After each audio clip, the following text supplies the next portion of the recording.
E eu acho que este painel não ficaria completo se não conseguíssemos trazer aqui a Isabel. Não sei se a maior parte de vocês conhece, a Isabel Vaz é engenheira química de formação. Ainda teve assim uma tentativa de exercer, mas acho que foi breve.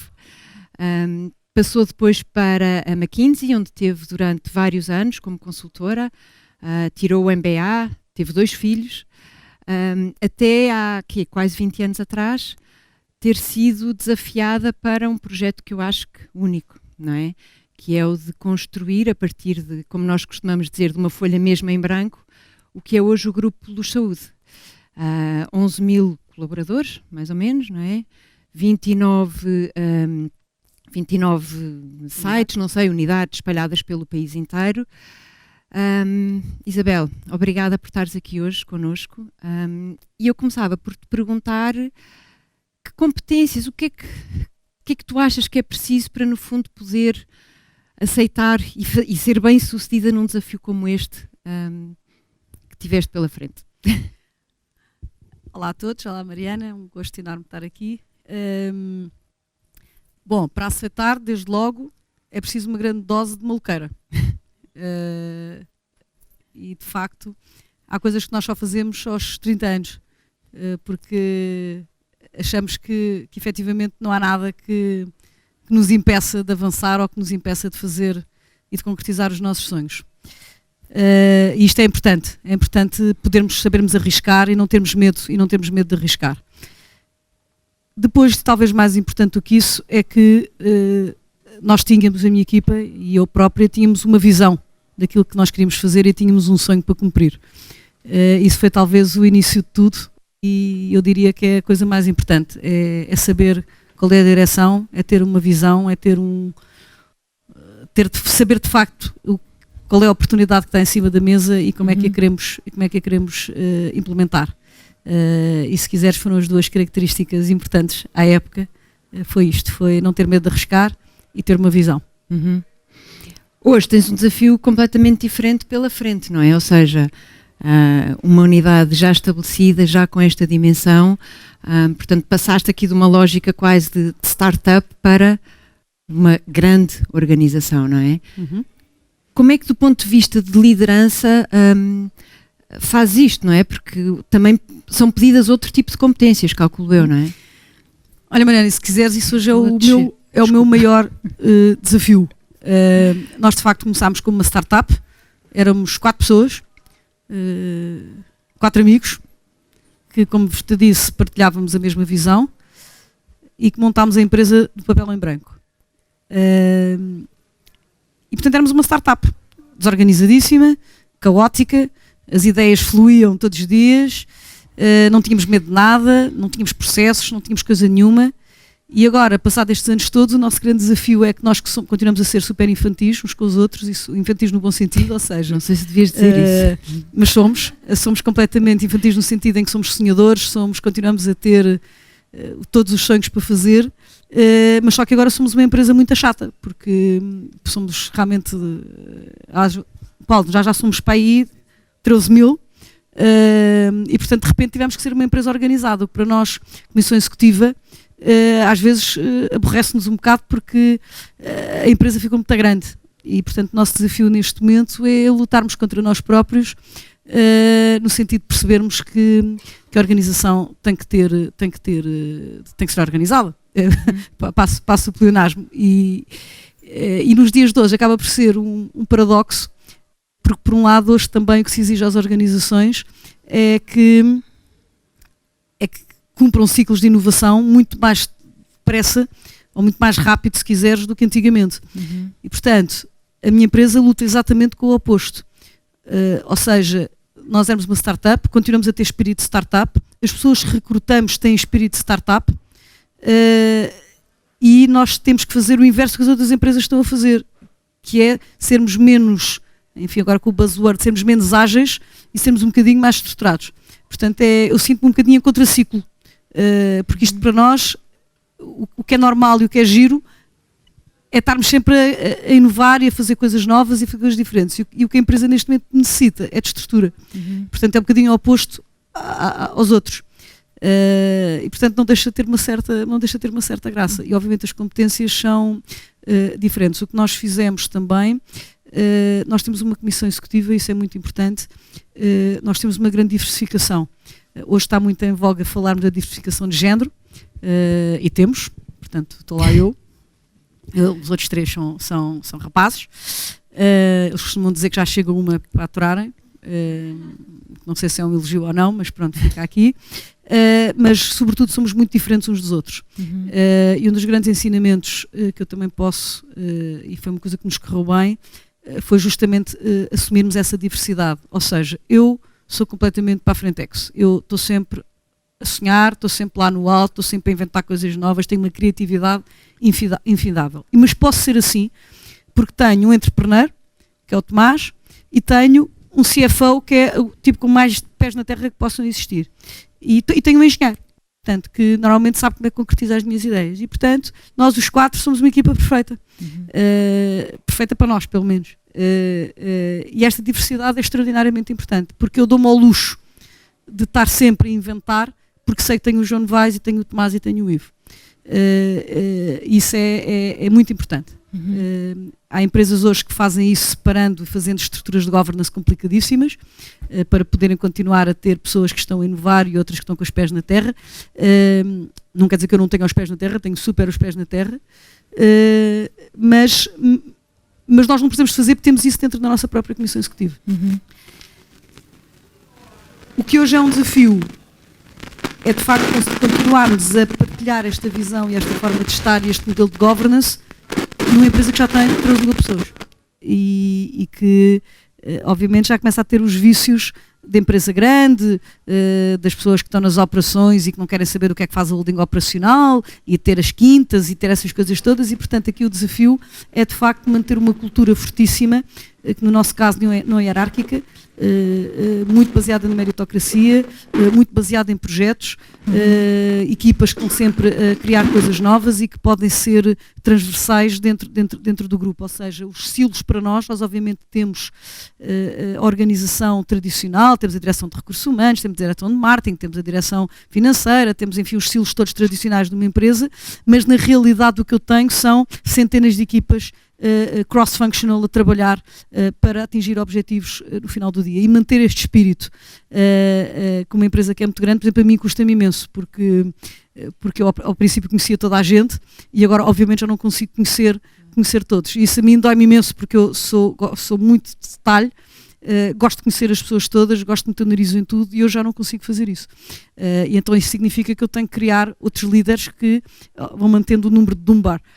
Não é? A gente só consegue ter relações com 150 pessoas, não é? No máximo, e portanto tem que manter, o meu grande desafio é manter esta cultura em toda a organização, para que isto não se perca, e porque eu acredito que hoje isso é o futuro, efetivamente, de manter a inovação nas organizações. E o que é que tu procuras quando estás a recrutar e quando estás a constituir essas equipas? Que tipo de competências, que características é que tu procuras nessas pessoas? Olha, eu costumo dizer que, obviamente, a competência é uma coisa objetivamente fundamental. Competência técnica. Competência técnica, obviamente que dependendo de que tipo de pessoa ou para o cargo que queremos, ou para o tipo de funções que as pessoas vão realizar, evidentemente que as competências podem ser diferentes, mas portanto a competência técnica à partida, mas passado esse filtro, eu procuro pessoas colaborativas, com capacidade de comunicação, e que saibam de facto estar dentro desta organização desta forma. E isso para mim é super importante, porque faz parte dos valores da organização. Portanto, ou seja, eu tenho o meu primeiro filtro, que é de facto a competência técnica, e sou muito exigente nisso, mas depois podes ser a pessoa mais competente no mundo, mas se não passas no crivo dos valores da organização, por muito que me doa, por muito que me custa, essa pessoa não entra. E já tenho tido muitos desgostos a esse nível, pessoas que são excepcionais do ponto de vista técnico, mas que eu acho que vão dar cabo das equipas. E portanto não entram ou não são promovidas quando isso acontece, e já cá estão dentro quando passaram o crivo e a gente não se apercebeu. Isso hoje para mim é muito importante. É muito importante na forma como a organização trabalha, e de facto uma pessoa que hoje não é capaz de trabalhar em equipa e não é capaz de não ser o rei sol, pode dar cabo de uma organização que tem de facto estes valores. Depois uma coisa que é fundamental para mim nas entrevistas, eu procuro perceber se as pessoas têm sentido crítico e bom senso. Normalmente uma pessoa, é engraçado que eu hoje recruto muitas pessoas que não era para cargo nenhum em particular. São pessoas que me aparecem com um projeto. Isso eu acho piada. Por exemplo, há pessoas que eu recebo e-mails e dizem, olha, eu gostava de conversar consigo. Mas tem uma coisa interessante. Tens a noção que daqui a bocadinho estás a receber uma tonelada de e-mails.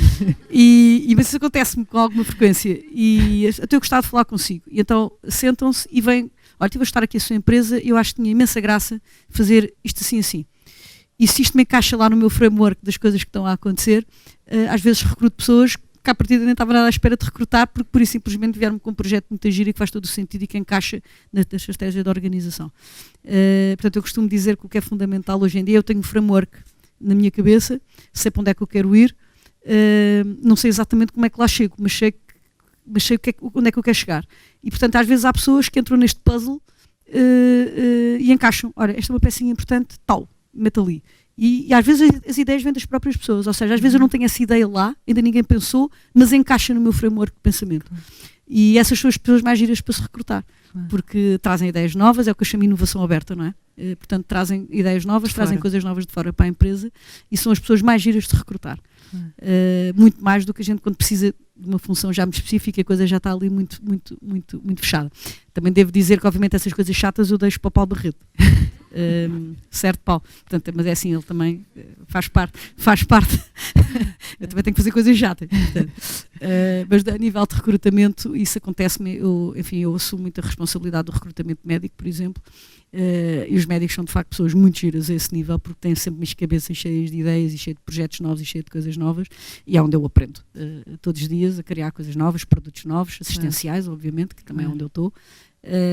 E isso é fabuloso. Portanto, continuamos a ser, e eu procuro que isto continue a ser uma empresa que é sempre porque não.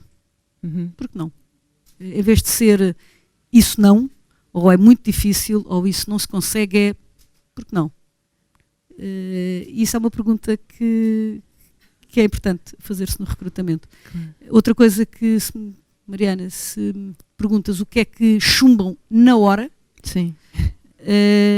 Para já pessoas com falta de bom senso. O bom senso é fatal, é preciso ter bom senso hoje em dia nas organizações e portanto se as pessoas não têm bom senso, chumbam. Isso é difícil de ensinar. É difícil de ensinar.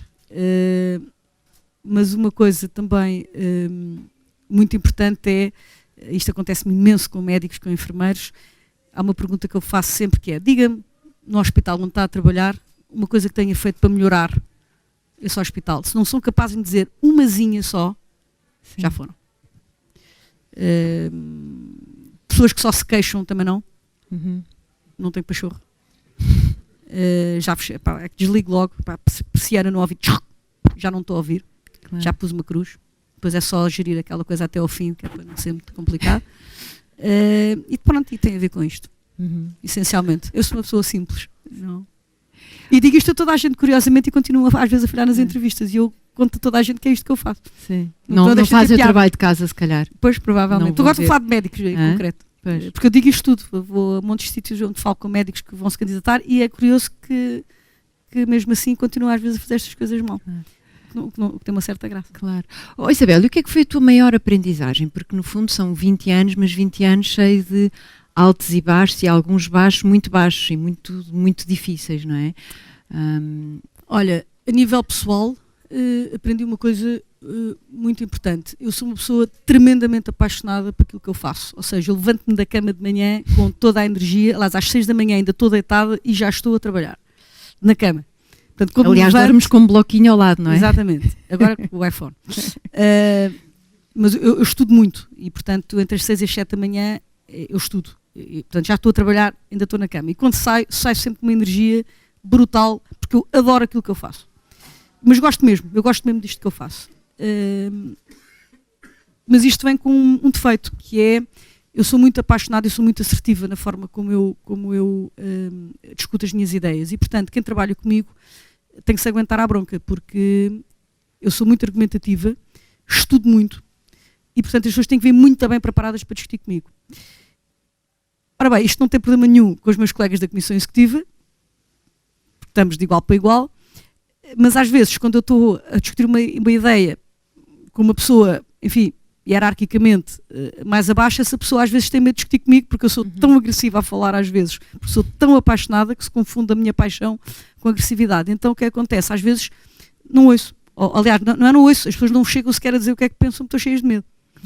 E portanto aprendi sobretudo, como digo, nos níveis hierárquicos considerados mais abaixo de mim, aprendi a ter que me controlar nisso, porque senão não ouço o que as pessoas têm para dizer. E as melhores ideias normalmente vêm de quem está no batente. E eu gosto que as pessoas digam aquilo que pensam. Aliás, quando as pessoas não me dizem aquilo que pensam, deixam de servir, não me servem para nada, porque eu preciso do contraditório, não é? Se as pessoas não fazem o contraditório, tenho eu que fazer o contraditório a mim própria, o que é uma grandíssima chatice. Claro. E dá imenso trabalho. E, portanto, isto foi uma coisa que eu tive que aprender enquanto líder, foi de facto a controlar um bocadinho a minha assertividade, porque não o faço por mal, mas a verdade é que o resultado final é algumas pessoas terem medo de falar aquilo que pensam, e isso perde-se na organização. Portanto, isso é uma grande aprendizagem.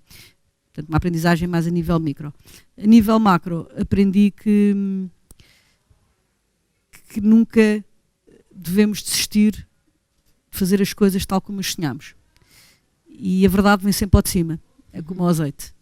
E, portanto, ao longo da vida aprendi que há cedências de caráter e de valores que não vale a pena ceder. Podemos ter chatices no curto prazo. Às vezes dói. Não fazer o que é mais fácil, dói. Mas no final do dia, vale sempre a pena. E até hoje, se eu posso deixar algum conselho a alguém, é esse. Vale sempre a pena fazer aquilo que é certo. E não ceder. Mesmo no curto prazo possa doer. E já me aconteceu doer muito. Mas depois vale a pena. A vida não encarrega-se. Mas não mata. Fica-se mais forte. Mas não mata. E vale a pena fazer aquilo que é certo e não deixar matar os nossos sonhos e não fazer aquilo que está certo. E isso é importante. E já me aconteceu, em termos de desafios de recursos humanos, já me aconteceu várias vezes. Olha, já me aconteceu ter que mandar pessoas embora que eram excepcionais, mas que não cumpriam os valores da organização. E doeu, porque pessoas operacionais boas não é todos os dias, e dói fazer isto, mas no final paga, porque a organização aprende os seus valores, aprende a crescer de forma correta, pelo menos da forma como nós queremos que ela cresça, e mesmo que isso doa no curto prazo, no longo prazo paga-se. Isso acho que é um ensinamento que tenho para a vida e que me correu sempre bem. Até hoje, pelo menos, correu-me sempre bem. E, portanto, agora já estou com 52 anos, também não é agora que vai mudar. Burro velho não aprende línguas. Não digas isso. Estudas todos os dias, não pode ser assim. Estamos aqui num fórum de recursos humanos, Isabel. O que é que para ti é o papel dos recursos humanos? Está ali o Paulo, portanto, enfim. O que é o papel para ti dos recursos humanos dentro de uma organização? Como a tua, que ainda por cima, enfim, o talento é fundamental, não é?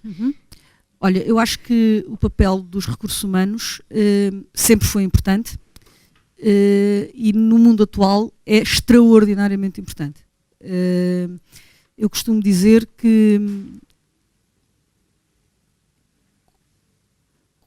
com o desafio que hoje temos de inovação permanente, a gestão do talento ou a gestão do capital humano, se quiseres, é tão importante como a gestão do capital financeiro. Aliás, eu diria que hoje é mais difícil gerir o capital humano do que o capital financeiro, porque as taxas de juros estão baixíssimas e, portanto, há dinheiro a rodos. O que não há são pessoas, e pessoas com talento. E, portanto, eu diria que hoje em dia os recursos humanos, para mim, são uma função ao nível de comissão executiva. Aliás, na nossa empresa é tão importante que sou eu própria que tenho os recursos humanos a este nível. Se queres saber, não me interessa nada, mas o Paulo se espera com isso, porque a parte toda da gestão do dia-a-dia, correr com os recursos humanos, não me interessa nada. Mas a parte toda de gestão de talento, de colocar as pessoas certas nos projetos certos, nas equipas certas, e que isso deixou de ser, ou seja, as pessoas mais importantes da minha organização, de facto, neste momento não estão, se calhar não são as direções de primeiro nível. Eu se calhar tenho uma pessoa super importante ao quinto nível da organização, na unidade número 30. E eu tenho que saber, os recursos humanos têm que saber que essa pessoa está lá, e nos momentos certos e nas equipas, quando nós estamos a fazer as nossas equipas e as nossas equipas, no fundo, de inovação dentro da empresa, e que estão claramente a fazer os produtos finais, o Paulo tem que saber quem são essas pessoas. E quem é que efetivamente impacta no EBITDA. Portanto, se quiseres hoje, para mim, os recursos humanos, com o diretor financeiro e o CEO, é um triângulo extraordinariamente importante. E, aliás, fundamental, mais do que importante, é absolutamente fundamental no futuro das organizações. Significa isto que os recursos humanos, o diretor de recursos humanos, não pode ser visto como o tipo que é o tipo do recrutamento e do paparicar as pessoas e do psicólogo e não sei o quê. É de facto um tipo que tem que perceber a analítica toda no negócio, tem que perceber muito bem onde é que está o valor do negócio, onde é que se cria valor, e saber quais é que são as pessoas que efetivamente na organização estão capazes de criar esse valor. E não necessariamente essas pessoas são as pessoas de primeira linha. Como eu digo, numa organização agile, essas pessoas estão espalhadas ao longo de toda a organização. E, portanto, isto para os recursos humanos implica conhecer profundamente o negócio onde estão a trabalhar, e perceber onde é que é criado valor e quais é que são os pivôs da organização para a criação desse valor. Portanto, é cada vez um perfil mais analítico, na minha modestíssima opinião, e um perfil de negócio. Portanto, o grande desafio que eu tenho neste momento é criar líderes. Líderes onde a gente menos esperava que as pessoas achassem que tinham que ser. Claro. E, portanto, a minha organização neste momento é muito flat. Ou seja, eu tenho 20 diretores, 20 ou 24, Paulo, 24, acho que agora criámos mais 3 direções, exatamente. Olha, lá está, houve mais uma direção que eu criei, porque há uma pessoa que me parece, eu acho que lhe faz falta esta direção. Olha, não é que o gajo tem razão. Faz mesmo, Tunga, nova direção. Sim. Aí está. Eu não e tinha aquele lugar. O que é ou não? Pode, é Technology Assessment de medicamentos.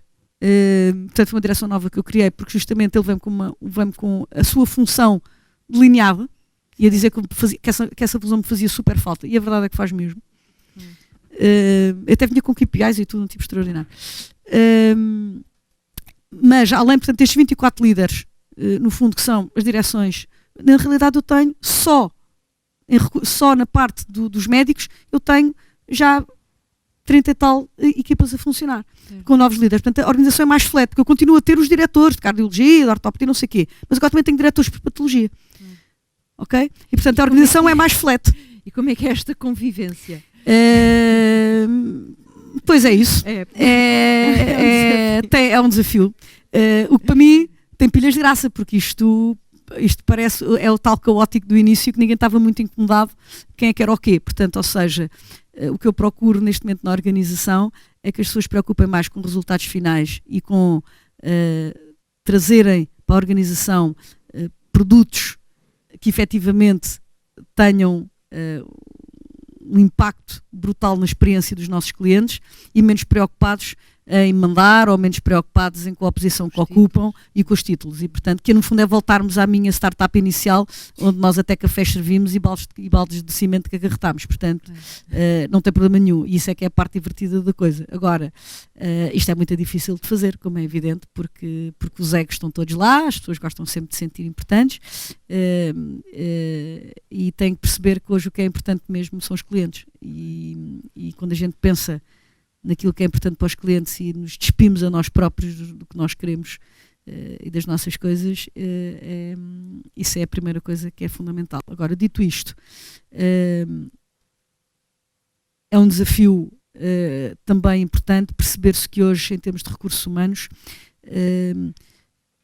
isto, e sobretudo os miúdos mais novos, que são realmente uma geração super bem preparada, mas uma geração também muito mais focada nela própria.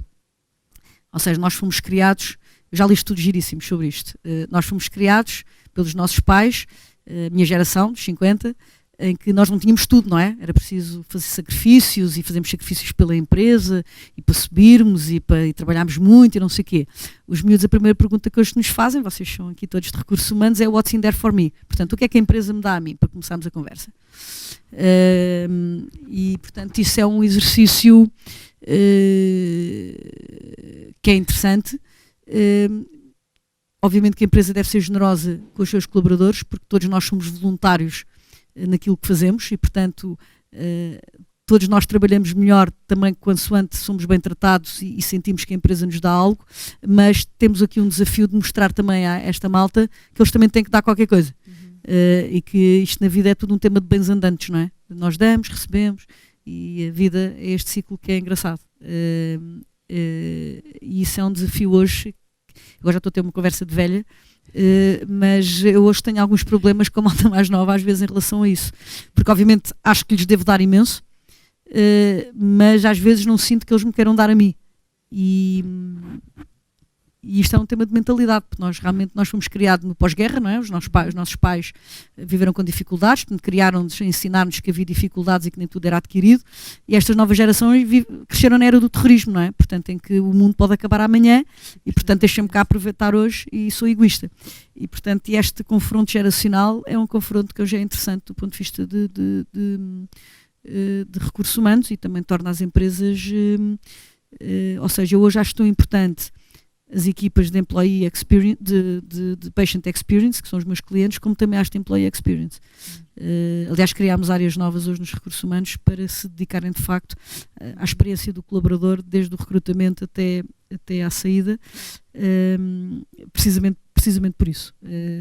E com um enfoque muito, muito claro, não é que antes não tivéssemos essa preocupação, mas hoje há que de facto que olhar para os processos de organização também na perspectiva do colaborador, sobretudo numa empresa como a minha, que é uma empresa de serviços, em que estamos totalmente dependentes dos colaboradores para um melhor serviço aos doentes. Não há nada pior que um doente que apanhe pessoas chateadas, aborrecidas, que se sentem vilipendiadas pela organização, seguramente não vão fazer um bom trabalho. Portanto, estas duas visões hoje são, aliás, é o que está na gênese do projeto Sofia, é justamente olhar.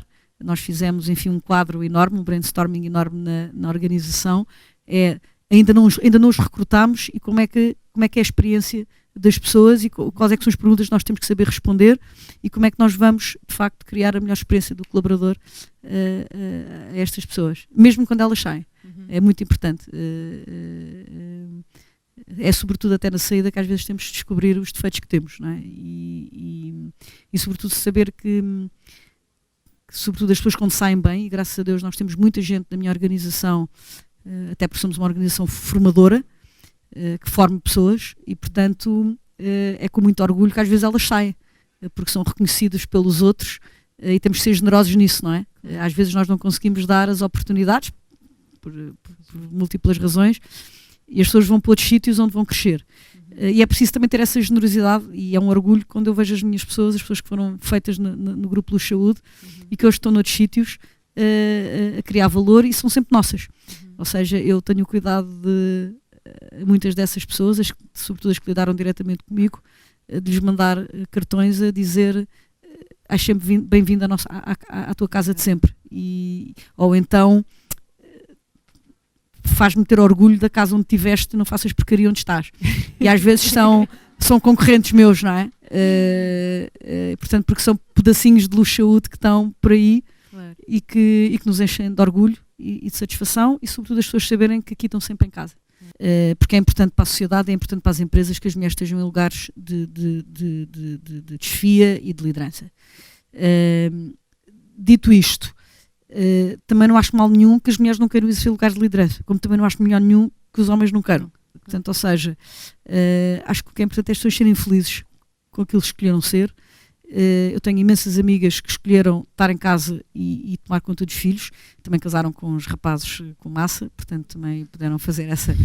Confesso que isso deve-lhes ter facilitado de alguma forma a vida, mas a verdade é que elas não são menos do que eu e criaram filhos fantásticos, by the way eu também, mas objetivamente tive menos tempo com os meus filhos do que elas, e tiveram papéis fundamentais nas escolas, tiveram papéis fundamentais e sobretudo estão felizes e fazem outras coisas, mas sobretudo quando eu olho para essas minhas amigas, digo: estás feliz ou não estás feliz? Estou.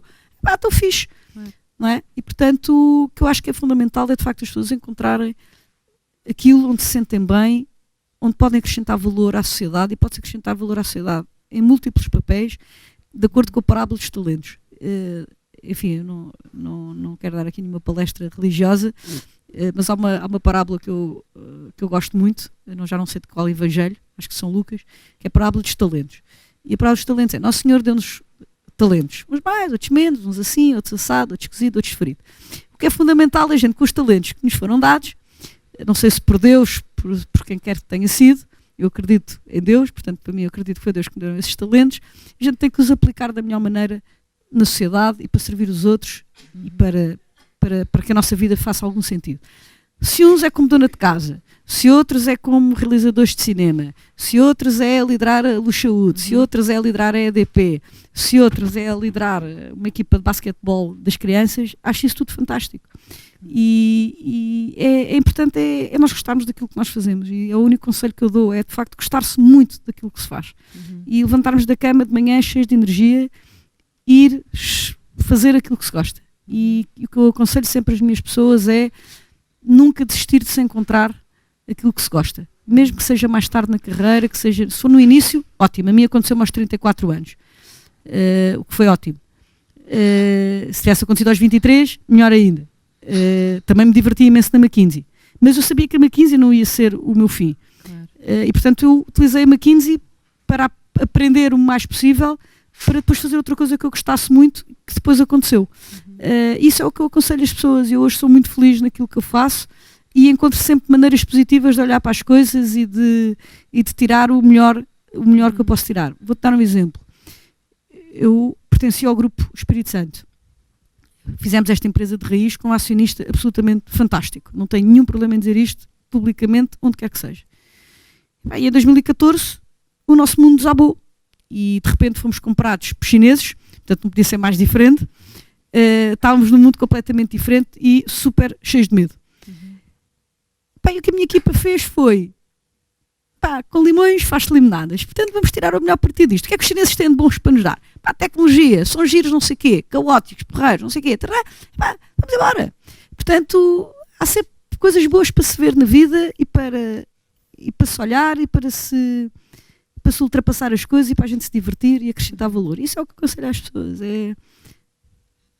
arranja maneira de se divertirem daquilo que estão a fazer e vão ver que vão chamar a atenção de quem está por cima, porque quem está por cima está farto de chatices. E eu já não aguento pessoas que se vêm queixar. Sim. Sério, pessoas que se vêm queixar, não há paciência para as aturar. Portanto, eu acho lindamente que se venham queixar, mas venham com uma solução. Claro. E vêm com uma solução assim, o teu chefe é um chato, muda de chefe, arranja um projeto para ti, faz qualquer coisa, não me chateies, não quero ouvir falar disso. Estás a ver? E portanto é um bocadinho isto. Muito bem. E os recursos humanos têm um papel importante a identificar essas pessoas que estão chateadas e há um projeto de giro ali noutro sítio, por isso têm que conhecer bem a organização. Claro. Portanto, os recursos humanos não é aquela função que está ali a processar salários e não sei o quê. Tem que conhecer muito bem os negócios todos, que é para saber, enquanto provedores finais das pessoas, saber, tenho um projeto muito giro para ti. Já experimentaste falar com o líder daquela equipa que está a precisar, mesmo uma pessoa como tu. Claro. E isso é fundamental hoje em dia, portanto, e ser analítico, os recursos humanos é fundamental que sejam analíticos hoje em dia. É porque muitas destas coisas a gente capta por modelos preditivos, não é? E portanto eu hoje não sei porquê, mas sei que há enfermeiros de uma determinada zona que isto é uma coisa muito básica, hein? Mas eu, por exemplo, numa análise muito simples, uma regressão linear muito simples, sei que há enfermeiros de uma determinada zona e de um determinado hospital que me saem mais da Luxaúde do que outros. Portanto, não vale a pena recrutá-los. De uma determinada zona do país, de geográfico? É? E de um determinado hospital. Portanto, deve haver ali um tema, de cultura. Não sei qual é a explicação, mas sei que é assim. E foi uma análise, uma regressão super simples. Eles podem fazer coisas muito mais complicadas. Sim. Mas portanto, isto para dizer que os use cases de People Analytics, a direção de recursos humanos tem que saber dominar. Não tem que saber fazer regressões, mas tem que saber os use cases. Portanto, quando eu digo analítico, não tem que ir para um computador saber fazer análise de regressões lineares. Mas tem que saber, exatamente. Eu acho que hoje o meu desafio na organização é garantir que cada pessoa tem o seu equilíbrio. Ou seja, eu tenho, por exemplo, na classe médica, eu tenho médicos que trabalham 60 horas por semana e tenho médicos que só querem trabalhar 25 horas por semana. Normalmente, curiosamente, mulheres. Por causa dos filhos, não sei o quê. Desde que elas tenham claro que para serem aquilo que querem ser, basta trabalhar 25 horas por semana e depois ficam felizes com essa opção, eu dou tanto valor a isso como dou ao sangue do cirurgião, tipicamente são cirurgiões também, que sabem que têm que operar 300 dentes por ano para serem bons, enfim, dependendo das especialidades, mas em média, e portanto sabem que têm que trabalhar muito. Portanto é assim, o que eu tenho que garantir é que o cirurgião está muito feliz quando está enfiado no bloco operatório a operar e não se queixa. E também tenho que ter a certeza que a outra não está a operar, não está infeliz naquilo que faz. Eu não sei se estou a ser confusa na resposta, mas é assim, eu acho que há lugar para todos hoje nas organizações. O que as pessoas não podem é querer sol na eira e chuva no nabal. Ou seja, eu fiz sacrifícios na minha vida. Houve muitas coisas que eu não tive com os meus filhos. E houve muitas coisas que eu não acompanhei porque eu trabalho 12 horas por dia. E, portanto, obviamente fiz sacrifícios. Depois eu sei quais é que são os sacrifícios que eu não quis fazer. Por exemplo, porque é que eu mudei da McKinsey, que adorava também, e vim fazer isto? Bom, para já porque era uma oportunidade única na vida de um gestor criar uma empresa de raiz. À parte disso, uma das coisas que eu detestava na McKinsey é não ser dona do meu tempo. E, portanto, eu na McKinsey várias vezes tive que faltar à festa do balé da minha filha, ou ao futebol do meu filho, e eu não estava feliz com isso. Eu agora continuo a trabalhar 12 horas, mas sou dona do meu tempo. E, portanto, desde que fui para a Luz Saúde, na altura Espírito Santo de Saúde, eu nunca mais faltei uma festa de balé da minha filha. Ok? Mas continuo a trabalhar 12 horas por dia. Ok? É óbvio que a minha filha não acha que se calhar há mães muito mais presentes, sei lá, no cabeceta com ela a estudar, mas eu também, mesmo que estivesse em casa, não o faria, porque acho que eles têm que se, agora ia dizer mais nada, têm que se desenvencilhar, ok? Mas isto é um tema de educação, ok? Agora, não há respostas fáceis para isso. Portanto, a única resposta fácil que eu te posso dar é saber os equilíbrios das pessoas e não forçar as pessoas a fazer coisas que elas não querem. Há umas que são muito felizes a trabalhar imenso e outras que são mais felizes a trabalhar menos. Pois temos é que ser corretos com essas pessoas, dizer assim, olha, se queres ser cirurgiã, não chega a trabalhar 20 horas por semana. Vais ser uma péssima cirurgiã, aqui não tens lugar. Olha, mas para pediatra dá. Atenção que não estou a fazer nenhum juízo de valor, porque o cirurgião implica no início da carreira que tem que operar 300 dentes por ano. Portanto, isso implica sacrifícios. Para ser um pediatra, de um determinado nível, não é preciso fazer isso. Portanto, desde que as pessoas estejam cientes que é assim e que nós, recursos humanos, não lhes vamos mentir e que percebemos qual é que é o percurso de carreira que as pessoas vão fazer, para mim está tranquilo. E é assim que se gera o coisa. Agora, enfim, parafraseando, já não sei qual deles é que disse isso, como disse um disparate, eu depois quando foi agora o tipo do Alibaba que disse que as pessoas tinham que agradecer trabalhar 12 horas, não sei se viram essa entrevista, disse um disparate. E depois houve um americano qualquer, acho que foi o Elon Musk, que disse, bom, também nunca ninguém mudou o mundo a trabalhar 5 horas por dia. E é rigorosamente verdade, ninguém mudou o mundo a trabalhar 5 horas por dia. Portanto é assim, quando tem um sonho, trabalha que se desunha para aquilo, eu trabalho como farto. Portanto, não tenho nenhuma receita porreira para vos dar. Agora, estou muito contente com o que eu faço. Portanto, quando chego a casa também não chateio os miúdos com as minhas frustrações. Quanto muito chateio-os é contar coisas e não sei o quê. Só me acabei, ok, agora vamos ver um filme. Mas, estás a ver? Muito obrigada. Obrigada eu. Então.